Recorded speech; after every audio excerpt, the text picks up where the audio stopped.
आमच्या नावाचा ध्यास लागतो तो शुद्धीत राहत नाही. आमच्या नामाची गुंगी, आमच्या नामाची धुंदी तर सर्वस्वी आमचा होऊन जातो.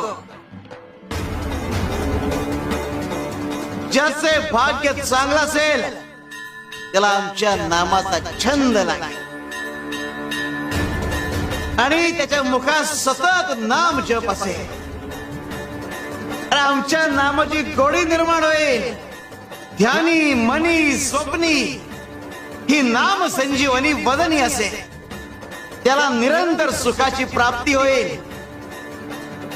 तसं मधाचं सेवन करण्यासाठी भ्रमर कमळ फुलात गुंतून पडतो आणि अत्यंत आनंदाने आणि आदराने मधाचा आस्वाद घेतो. आमच्या भक्ताचे मन आमच्या नामाचे ध्यान लागून उच्च